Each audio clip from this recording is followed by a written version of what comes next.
Hello दोस्तों, आज हम लोग संत चरणदास जी और उनके कुछ इम्पोर्टेंट दोहे के बारे में जानते हैं। दोस्तों, चरणदास जी एक बहुत बड़े महात्मा संत थे। ठीक है, उनका जो जन्म था वो राजस्थान के मेवाड़ में था और उनका घर का नाम रंजीत सिंह था।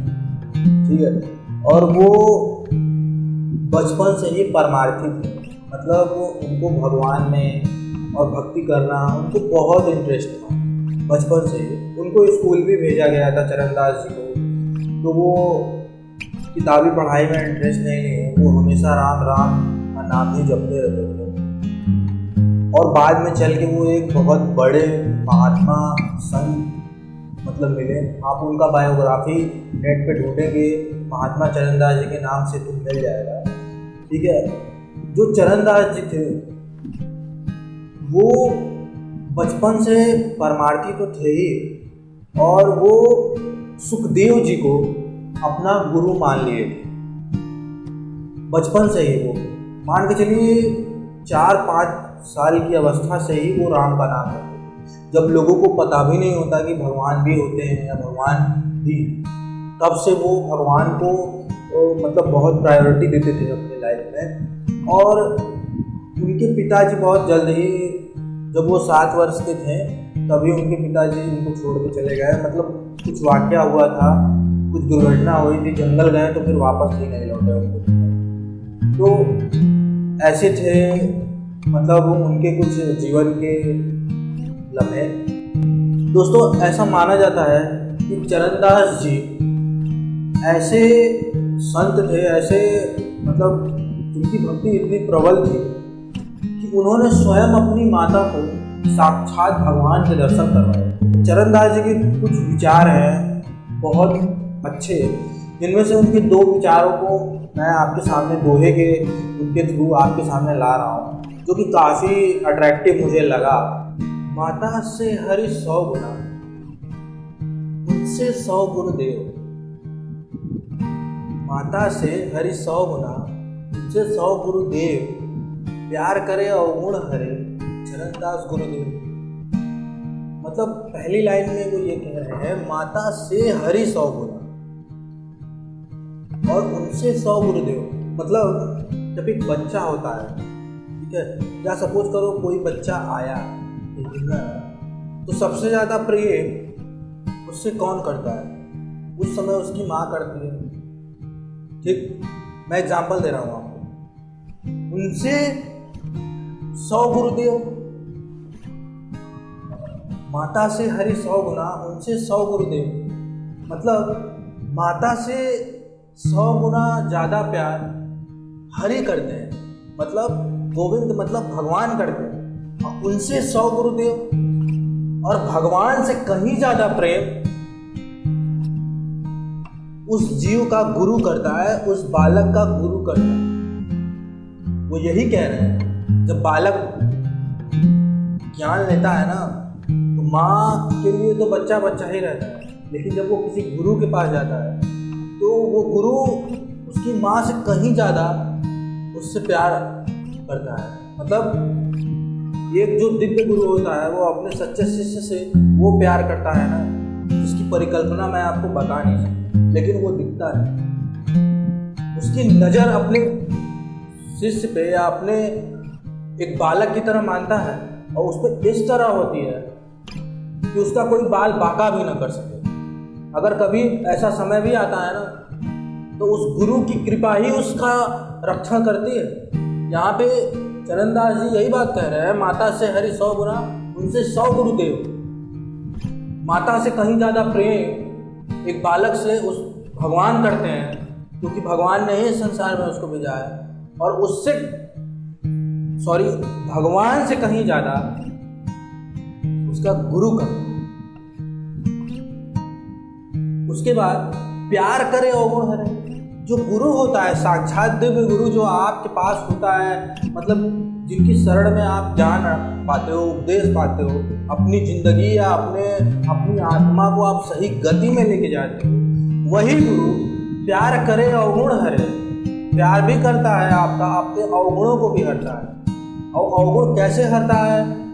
वो उसकी कृपा होती है। जब हम अपने गुरु के पास जाते हैं तो उनके चरणों में अपने सर को रख कर स्तुति करते हैं, और जब हम उनके चरणों पे अपना सर रखते हैं तो उनका अंगूठा हमारे यहाँ पे आता है, और उससे पता है क्या होता है। ऐसा माना जाता है जो दिव्य गुरु होते हैं या महापुरुष होते हैं, उनके चरणों के अंगूठे में अमृत बसता है, या ये कह लीजिए कि चरणों में अमृत बसता है, चरण कमल में होते। जैसे ही उनका दिव्य पैर या चरण कमल हमारे मस्तक को छूता है, हमारे जो अवगुण, हमारे यहाँ पे बैठे इंसान का सारा अवगुण यहीं पे बैठा होता है, तुरंत हटते हैं।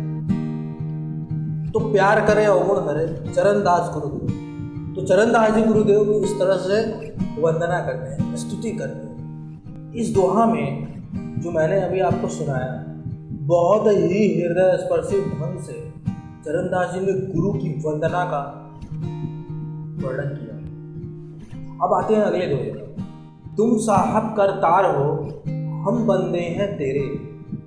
तुम साहब करतार हो, हम बंदे हैं तेरे, और रोम रोम गुनहगार है, बख्शो गुरु मेरे।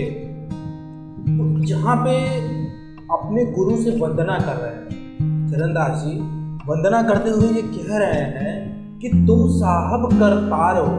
मतलब साहब का मतलब होता है दिव्य गुरु या अपना भगवान या इष्ट, जिसको हम अपना सब कुछ मानते हैं। साहब का मतलब ये हो गया। तो यही कह रहे हैं तुम साहब करतार हो, मतलब तुम मेरे करता धरता हो।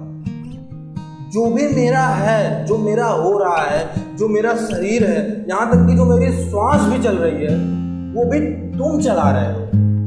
मेरा हर एक रोम रोम जो काम कर रहा है वर्तमान में, वो सब मेरा इष्ट यानी मेरा गुरु ही चला रहा है। ठीक है।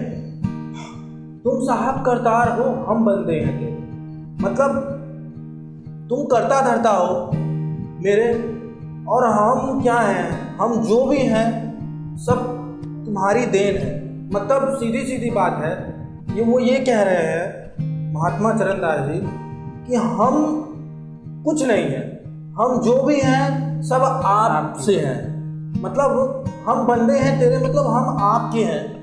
ठीक है। और हम किसी के नहीं हैं। और जो हो रहा है अच्छा और बुरा, ठीक है, अच्छा बुरा से मतलब ये कि मेरी जिंदगी में जो भी अच्छा है चाहे बुरा है, वो सब के जिम्मेदार भी आप ही हैं।